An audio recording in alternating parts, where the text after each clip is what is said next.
Okay.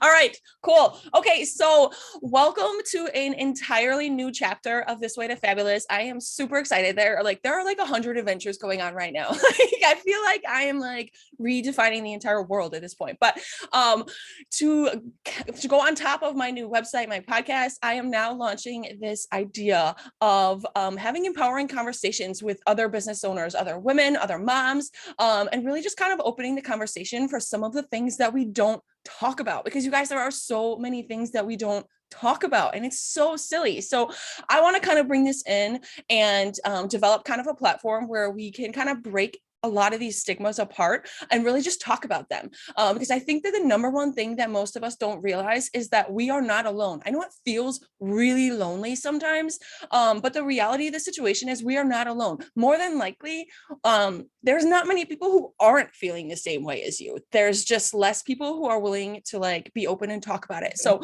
my kind of like goal with this whole entire thing is to just open that conversation and kind of like get moving with that. So thank you guys for joining us today. If you don't know who I am, my name is Jessi. I'm the Chief Empowerment Officer of This Way to Fabulous, Inc.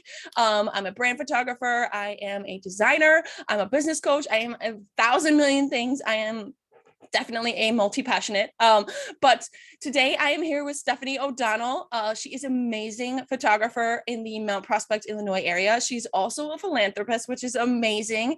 And we are here today to chat about imposter syndrome. Okay. So before we dive in, Steph, why don't you tell everyone just like a little bit about yourself, like just like super quick synopsis of who you are and where you're at right now.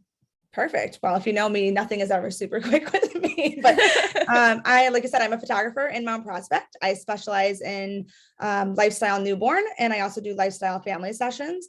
I have been doing it for about 3 years. I am now full-time, which is amazing. Awesome. Yeah, that's about it. You do everything else for me. You are my marketing guru who helps me with everything else. Hey, you know what? Everybody wants a dream team, and I'm here to give everybody that dream team. I love it. I love it. Okay, so then let's dive into imposter syndrome a little bit. So how would you even define the term imposter syndrome? Because I feel like it's one of those terms that's almost like fake. It's almost like this like creation that somebody made, feeling like they just needed to call what they're feeling something. I feel like everybody sort of has a different definition of what imposter syndrome is. So I would love to know how would you define that term? Yeah, I mean, imposter syndrome to me is like just like feeling like a fraud, like feeling like every time you go somewhere, show up somewhere, someone's going to figure you out that you have no idea what you're actually doing. And so that, I mean, I felt like that for a long time. So like where or like when in your life or your business, like when do you think that you first experienced that feeling? Yeah, I mean, I feel like as soon as so I stayed home with my kids prior to being a photographer. I was home with them for 5 years prior to going back into the field. My son is going to be 8. So, I feel like the first second I decided to become a photographer, because I have no actual photography training. Like didn't go to school for it. So when I launched my business, I was like, oh my God, people are going to think that I have like no idea what I'm talking about. And really I didn't, to be honest. I mean, I'm still growing and learning, but yeah, I mean, every time I went to a session, the first year I would get stomach aches when I'd pull up to things, be like, oh my God, so-and-so's brother's going to be a photographer and he's going to know that I don't know everything there is to know about photography. So it started right from the get-go. Spoiler alert, I shot weddings for 10 years. And even in the last wedding I still felt like sick showing up. Just like this. Like some wedding guest is going to be there. Yes. I mean, like, spoiler alert, A, you're not alone. And B, that doesn't really ever go away in a certain aspect. Sure. I mean, I totally hear you in the aspect of like, I didn't go to school for photography. I mean, I personally went to school for design, sure. But like, I taught myself how to shoot from the get-go. Like I fully taught myself how to be a photographer. So I completely connect with that, because it took a really long time for me to feel, I mean, even still today, I get nervous before my branding shoots, but I think I've kind of turned that into more of like an excitement kind of nervous than my God, everybody thinks I'm a fraud kind of nervous. So if I do anything like remotely unique to what I'm like really used to, I'm like, ooh, like, shoot, I don't know fully what I'm doing. But the reality is the people that you're shooting, they're hiring you for you. For sure. For sure. Do you feel like imposter syndrome sometimes triggers when you're in a position where you sort of feel like you want to try something new in your business, and like you're afraid to try it. And so you kind of just like look to whatever everyone else is doing to like, 100%.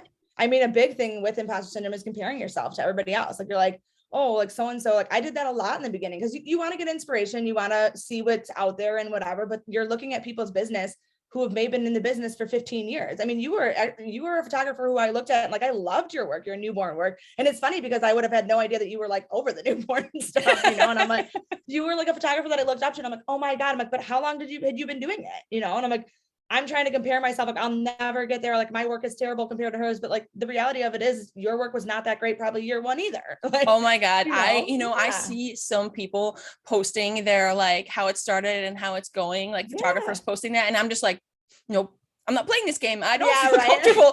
I don't feel comfortable showing you what my images look like in year one. I look at my work and like, I put that out there being like, I think this is a great photo. So I always think about it too. And now when I post, I'm posting pictures that I think are wonderful that other photographers probably look at and like.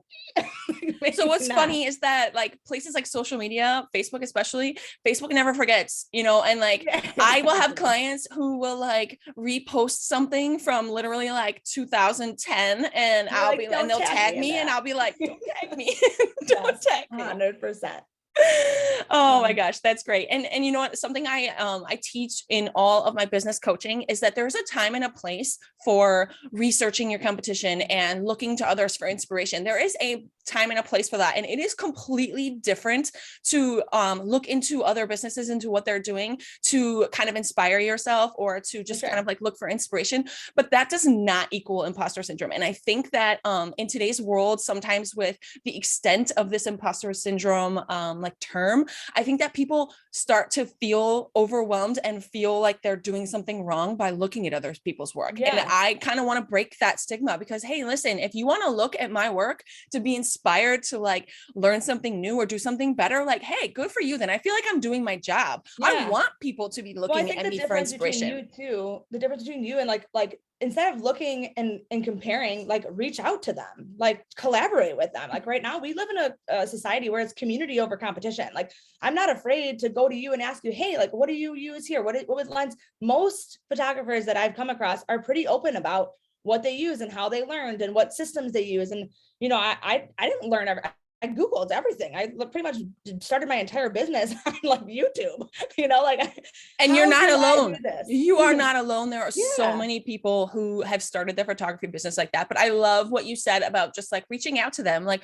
don't be, if they say no and they're not like into teaching, then like, hey, that's cool. But like some of us are actually out there to purposely inspire other people and to purposely help people get to the next level of their business. So no, I love that. I love that. So where, like when you were in that phase, like how did it feel? Like how were you like how was it affecting you on like a day-to-day basis?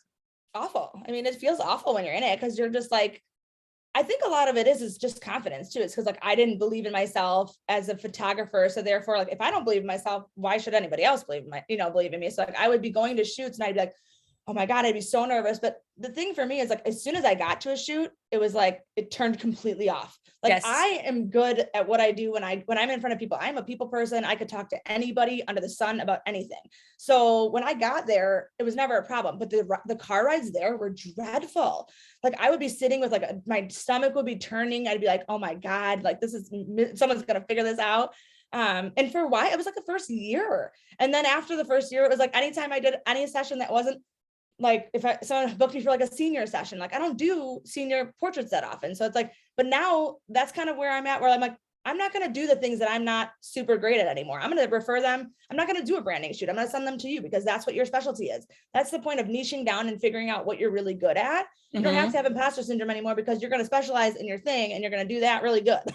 Absolutely. Absolutely. And I always encourage people to do a multitude of things to really kind of break down what they do love, because like as a multi-passionate, I take on so many projects and it's not, I mean, half of it is because I thrive in being busy. I thrive in being in a million directions, but it's also for me to be able to really kind of like pinpoint what I'm good at and what is meaningful to me. So like, that's a whole nother story for a whole nother day, but so like you said, like you were in it for about like the first year. Was there a specific moment or like some specific thing that happened that changed that for you, that you like got out of that feeling? Yeah, I mean, I feel like just getting booked on a consistent basis helps. I feel like once I started getting bookings every month, and consistently showing up and making money, I'm like, okay, like I'm obviously somewhat good at it. It's hard for me to even say out loud that I'm a good photographer. It's Yeah. crazy, but I'm like, as long as people are booking you and they showing up, they like who you are, they support what you do.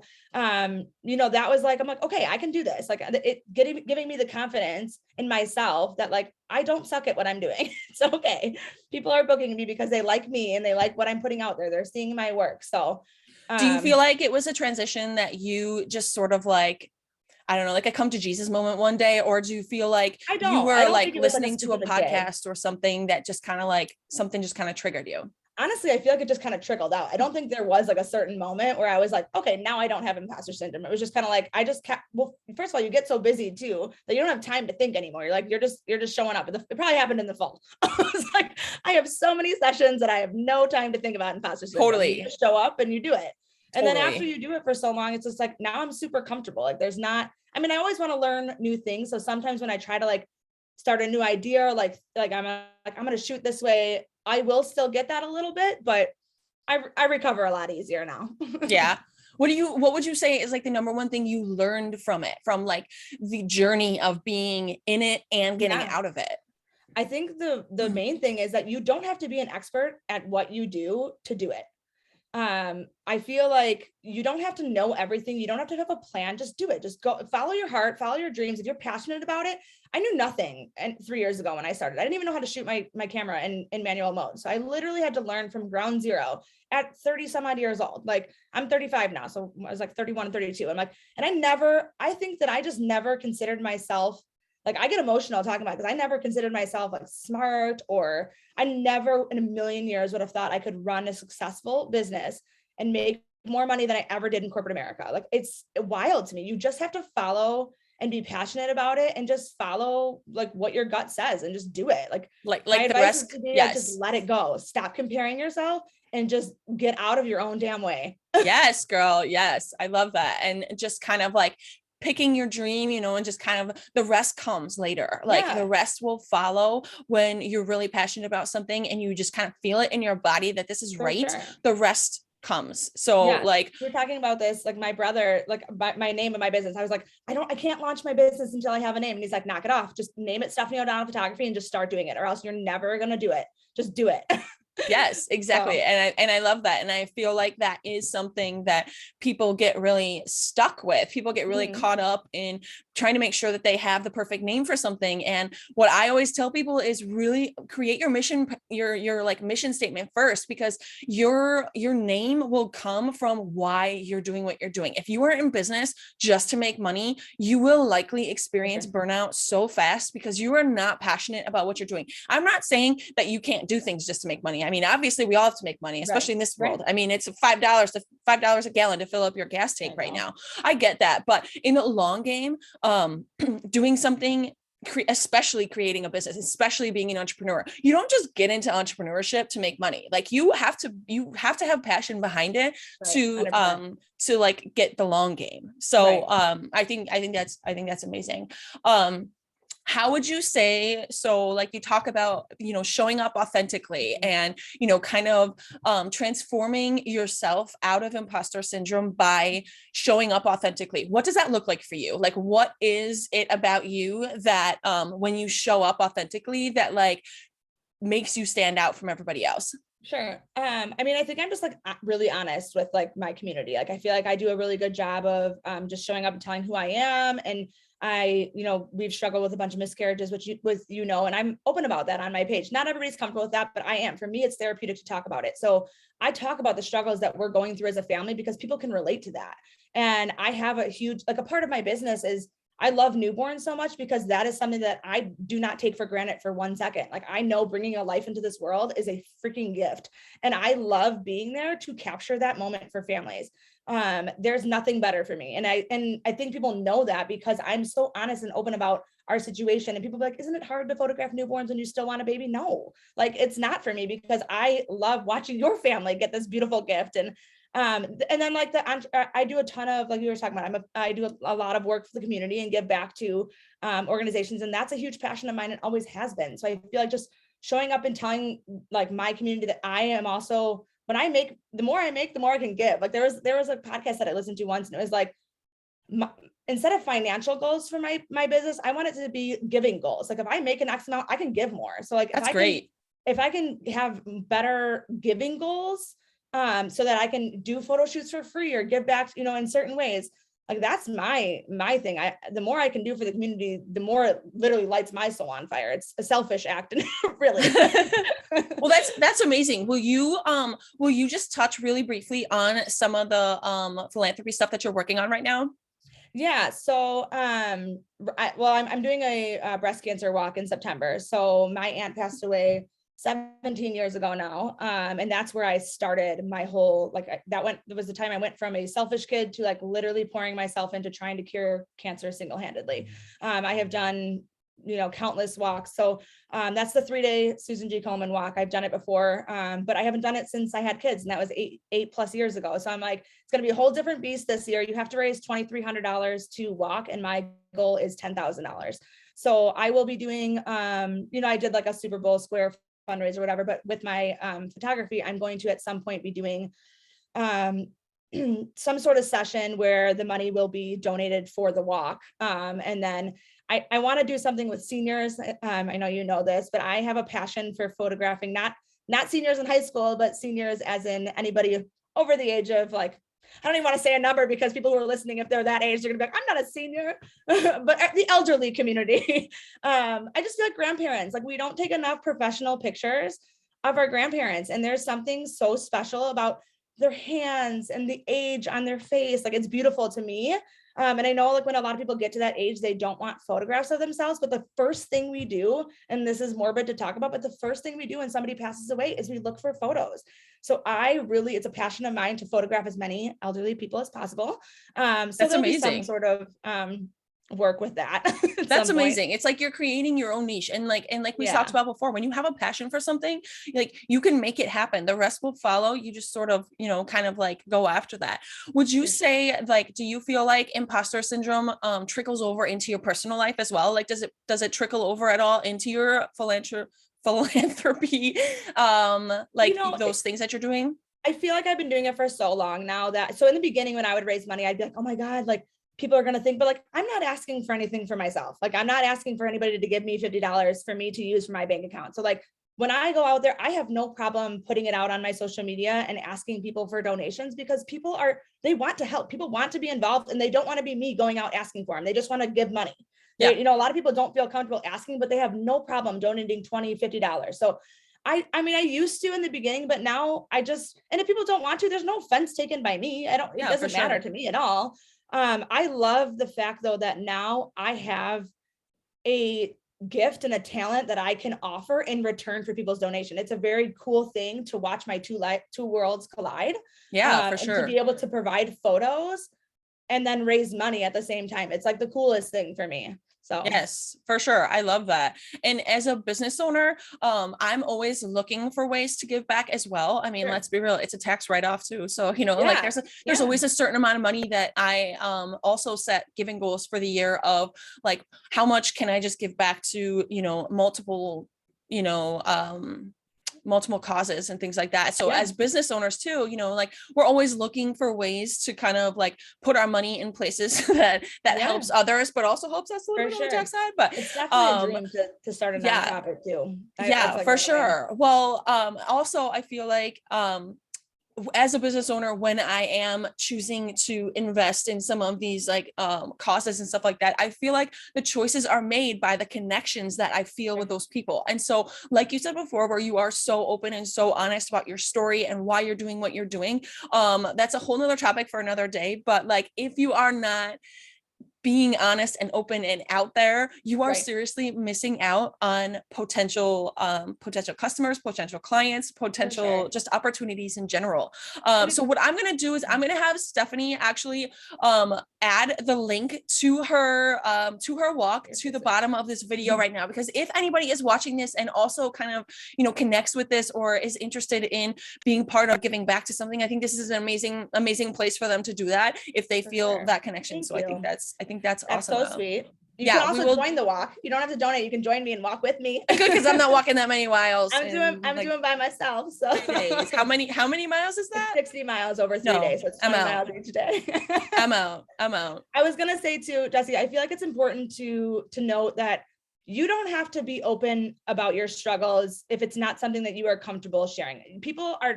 I have met so many people who message me about like my miscarriages and stuff who are definitely not at a place where they'll ever talk about it in public. Sometimes they don't even tell their own family about it. You don't have to be willing to be that vulnerable to connect to people. It doesn't have to be that deep of a level, but just have some sort of vulnerability and openness, even if it's just about your business or whatever, your day-to-day life. Like, it doesn't have to be so personal in order to get that connection. So I just wanted to note that. Yeah, for sure. And I feel like that's a great point. And just sort of like what I'm trying to accomplish with some of these conversations too, is that even if it opens up the door for someone to message me or you or whoever I'm speaking with about these topics, even if it opens the door for someone to reach out, that is starting a conversation. That is sort of starting to break down that wall, that stigma that like we're not allowed to talk about these things. And that is the ultimate goal. So like, I really hope that anybody that's watching this kind of has that sort of feeling of like, okay, it feels good. I'm not alone, you know, all of these things. So for everybody listening, Stefanie, what advice, like what maybe like 1 or 2 top pieces of advice would you give to them if they're also feeling like they're sort of like stuck in this imposter syndrome struggle right now? Yeah, I mean, I feel like just get out of your own head about it. Stop comparing, stop looking at other people's stuff that's triggering to you. If you find when you're scrolling, you're getting triggered by things, just unfollow it, silence it, whatever. I noticed that I had to get off of social media for the most part. I'll go on and I'll post, but then I get off of it and I try to only touch base maybe once a day to check my messages, but I can't scroll because it's not healthy for me. And I live in Chicago. I don't live in a nice mountainy area when it's frustrating sometimes. And I'm like, I want to make a pretty picture, but I've got bussy woods. And I've got snow in March. Yeah, that too. And then just go for it. Like, just follow your dreams, follow your heart, follow your passion. Nobody cares about you. Like, nobody's thinking about you. Like, that's the reality of it. Is we are so worried about what other people think, but the truth is nobody thinks about you. So just do it. Oh my God, Stefanie, that is like game changing right there. That is such a fact. And that is something that is so overlooked, that everybody is so worried about what everybody else is thinking about them. And the hard truth of that is nobody cares. Nobody is actually thinking about you. You are literally making it up. And I think that's such a great point, because I think especially as women, we get caught up in that way too much. We get caught up way too much in what people think about the way we look, the way we talk, the business we're running, the money we charge, whatever it is. We are so caught up in it. And the reality of the situation is that nobody really cares. Like, it's literally like just you making that up. And I love what you said about just sort of like stopping following people that trigger you. And the only point that I will add on to that I feel like helped me get out of that struggle was coming to terms and being honest with yourself about the fact that you are in that struggle. Like, I think I spent so much time trying to convince myself that I wasn't struggling, that I wasn't suffering from this like crazy imposter syndrome. I was spending so much time convincing myself that I was fine, that once I finally came to terms with the fact that I was like, wow, I am really deep in like feeling like nothing and feeling like everything I look at is better than me. Once I owned the fact that I felt that way, that was when I started to finally be able to sort of like take steps to get out of that. So, and that's hard to do. Is like hard to notice that, like, because it's very hard to do. It's a good thing to go out and look at stuff, but then when it becomes unhealthy, that's when you need to get rid of it. For sure. And I mean, I think it gets unhealthy before you want to really admit that. But when it gets to like level 2 unhealthy, is sort of when you can't, really gotta get out. You can't like ignore that anymore. And when you just start to feel something's off, just acknowledge it. Acknowledge the fact Okay. that you're feeling that way, and acknowledge the fact that it's okay to feel that way. It's like, there's nothing wrong with you for feeling that way. Everybody feels this. So even if you are not in a place in your business or your life right now where you may be suffering from this, like you might be sitting there like, yeah, I'm fine, I'm cool. But like, you will reach a point in your life and your business where you feel this way. It is inevitable. Everybody like every feels time this. you go to the next level, right? Like even just raising my prices, it was like, oh my God, now all over again. Like people are going to be like, why are you charging that much? You didn't charge that much 2 years ago. But like, I know my worth. I set my price based on my cost of doing business. Like I know I'm confident in my pricing, but it's still so you'll always, no matter what, people who are at the highest level of businesses talk about how they still suffer from imposter syndrome. So for sure. And like, do normal. you feel that like you just said, we for those of you that don't know, we just redeveloped Stefanie's entire website. We restructured all of her pricing. And do you feel like having that come up again, do you feel like you were better equipped to recognize that and get out of that faster? Like, did you sort of almost realize you have a rinse and repeat process for sure. kind of And like, I feel like this time around, it's kind of like, maybe because I have consistent bookings too, I'm not so worried about the money aspect of it. So like I'm booking enough where I don't have to be like, oh my God, I need every single, so I can be like confidently be like, you know what, this is my pricing. And I don't need to take every single thing that comes my way. Like the hard part is too, is I'm such a people pleaser and I love everybody. I want to take it all on, but like knowing that I have to set boundaries in my business, because when I'm saying yes to a session, I'm saying no to my family. And the reality of it is too, is when I say yes to a session and give a discount in the fall, then when somebody comes and reaches out who would have paid full price, I'm missing that.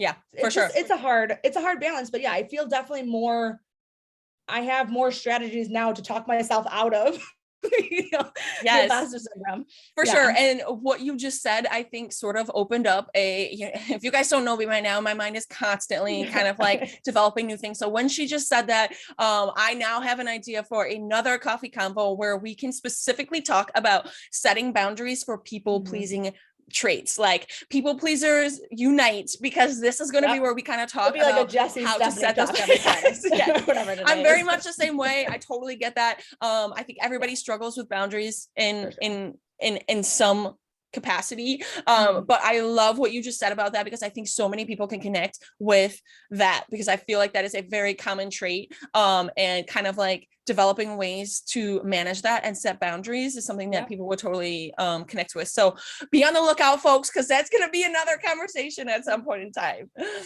All right. Well, thank you so much for chatting with me this morning, Stefanie. I super appreciate it. We just broke ground to this brand new idea of empowering coffee conversations. I cannot believe we did it. Hopefully it's like actually recording and is on social media. We'll find out. That would be hilarious if it wasn't. I know so many people are going to be able to connect with this conversation, because I know that I personally experienced a lot of it. I know other people who have experienced it. So I really hope that you guys enjoyed this episode. If you have any takeaways or any connections to this, please drop a comment right below the video in here. If this triggers a whole new topic for you, like it did for me, please drop it in the comments so we can set up that coffee conversation. Because like I said, this entire platform is really built to just start talking about the shit that nobody wants to talk about. Okay. Yes, it's uncomfortable sometimes. Yes, it's hard, but the more we talk about it, the easier it becomes. Okay. All right. Thank you so much, you guys. Stefanie, one last thing. If somebody is watching this and they want to connect with you, what is the best way for them to reach out to you or kind of connect with you? They should go to my brand new fabulous website. Thanks to you. It's StefanieO'DonnellPhotography.com. I am on Facebook at Stefanie O'Donnell Photography. I am Stefanie with an F, Stefanie. She fancy. She fancy. I am fancy. we will drop the links below the video here. But Stefanie, thank you so much for breaking ground with me this morning. I know she has a sick kiddo at home right now too, but you guys, that's life. We pivot, we move on, and we make it work. So thank you guys so much. Stefanie, thank you so much. Have a fabulous day, everybody. Bye.